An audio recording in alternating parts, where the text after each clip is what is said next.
But first, I can tell you that inside the chambers of the House of Representatives, the galleries were filled with mostly supporters of the ruling party. At the start of the session, the chairman of the Constitution and Foreign Affairs Committee, Minister Patrick Faber, read changes to the original bill into the records.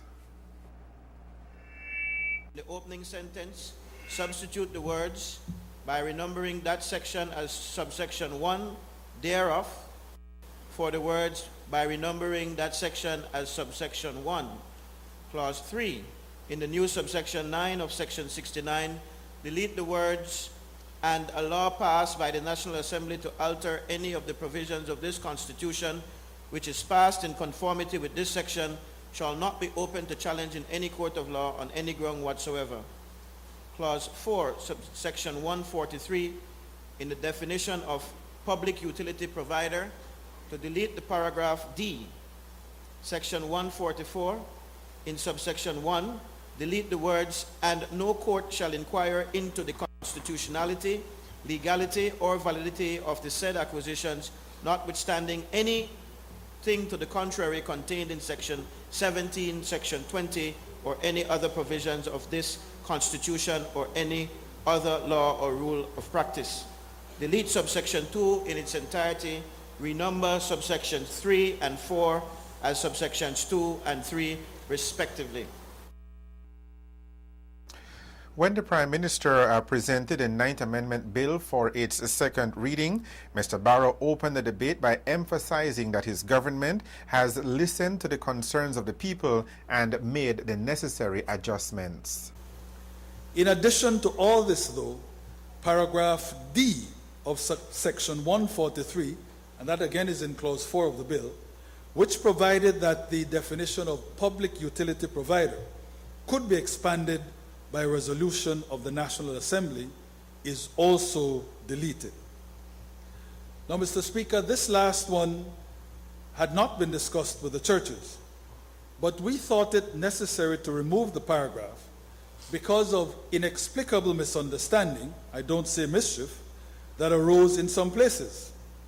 I actually heard someone saying on the air that under that paragraph, which we're now removing, a radio station could be declared a public utility provider and so become subject to acquisition by government.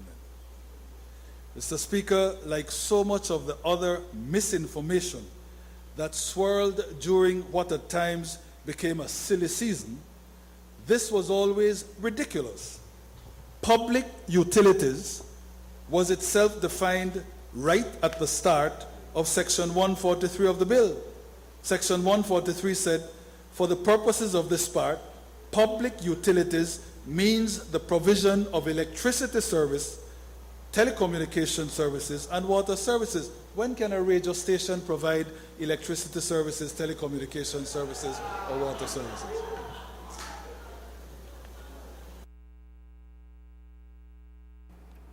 The debate on the Ninth Amendment Bill was short, with only 6 members making presentations, 3 on the government side and 2 on the opposition side, and the unaffiliated member for Orange Walk East also making a presentation.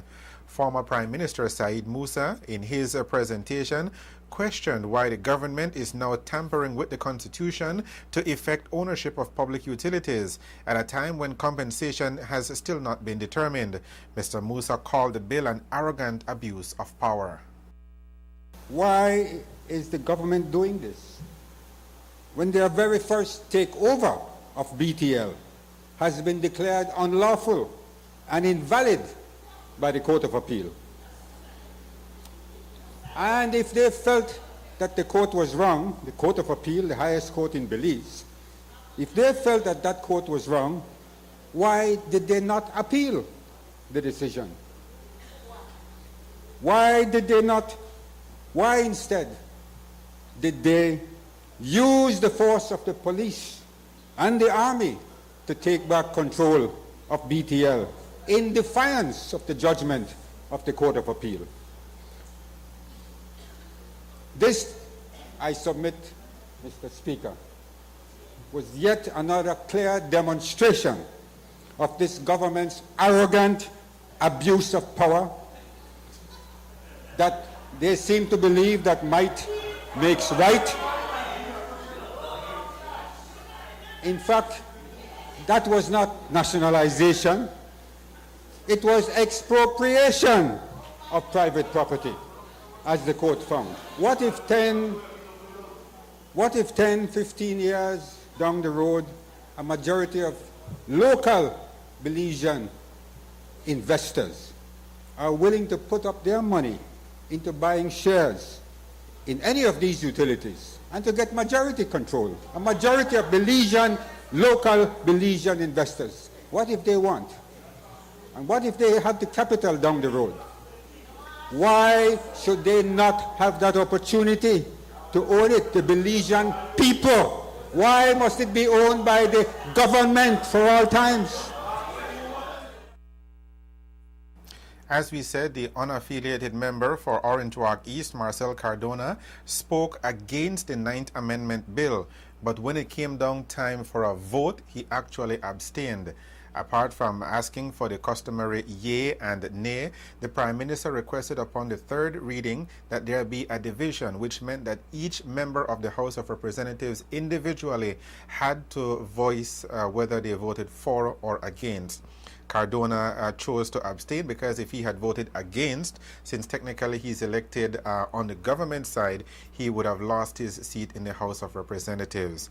Leader of the opposition designate Francis Fonseca also did not support the 9th Amendment and he voted no. When he wrapped up the debate, Prime Minister Barrow addressed a couple of issues raised by opposing members, explaining that had the call for a referendum on the proposed changes been made on a timely fashion, it would have been granted. On the issue of compensation, the Prime Minister said his government now has in hand 2 valuations on telemedia, which, even if taken on the highest professional valuation, would be well below what it is that the former owners of the phone company are expecting to receive as compensation. Before we go to the Prime Minister talking about that, let's just go back and hear from the leader of the opposition designate, Francis Fonseca. Leave our constitution alone, Mr. Prime Minister. Leave our fundamental rights and freedoms alone. Our people are suffering, Mr. Prime Minister. They want jobs. They want hope. They want a better life for their family. They want a better life for their children. Not the tyranny. They don't want the tyranny, the dictatorship that this 9th Amendment proposes. I say no to the 9th Amendment, Mr. Speaker. And that was the Honorable Francis Fonseca, or apologies for the wrong graphic that we placed on the screen a while ago. In an interview outside the National Assembly chambers, the Prime Minister said that the successful passage of the 9th Amendment in the House today is not a cause for triumphalism, but he is satisfied that it was properly and legally done. Prime Minister, I was quite surprised to hear when you made the presentation there that you've gotten an opinion that BTL is the word what many people thought it would have worked in the final analysis. Is it sort of a vindication of what you were saying all along, that you are right in taking BTL? I certainly think so. We moved at BTL because of the accommodation agreement, because of all the chance taking that we think were occurring, that we thought was occurring. But in a sense, this is vindication that our view that the company was only being run in the interest of the majority owners is correct. That is why it never had the value at the time of acquisition that some people were contending for. So I think that is sweet vindication there. Your people, they're waiting for you at the steps down there. Are you happy with the turnout today? Yes, Patrick, but I was careful, as you noted, to say in the House that I respect very much the position of a lot of the people who are opposed to the night. I understand that there was genuine concern, genuine misgiving, genuine reservations. I think that occurred principally because people who were opposed for their own reasons got quickly out of the block. But it doesn't matter. I do not like that there is not the kind of overwhelming majority support for what I think is a tremendous advance in terms of Belizean nationalism. There's not the kind of support that I would have liked. But the support that is there is extremely significant. I think it is the majority support. It might not be the overwhelming majority. I am grateful to all the people who turned out, and I simply want to say again to those that have their reservations, you will see that time will prove that there is nothing sinister, that there is not going to be any ill effects, any regression in terms of individual Belizean rights. But I do reach out to them as well. This is not an occasion for triumphalism. This is an occasion for satisfaction indeed. But I am sorry that we could not take even more Belizeans with us in terms of the debate and the battle. Also, during today's debate in Belmopan, the Prime Minister pledged not to take any other constitutional amendments to the House of Representatives. Also, as we noted during our coverage, this was the first time since independence that there was not a leader of the opposition in the House of Representatives, and that is because, as we understand it, while the National Executive of the PUP had suggested that former Prime Minister Said Musa would have been the leader of the opposition in the House for today only, he did not get the requisite majority support from the other parliamentarians, and thus the Governor General did not appoint a leader of the opposition for today's House sitting. The 9th Amendment, as we said at the top, is now headed to the Upper House of Parliament for ratification. That will happen on Tuesday of next week when the Senate meets in Belmopan.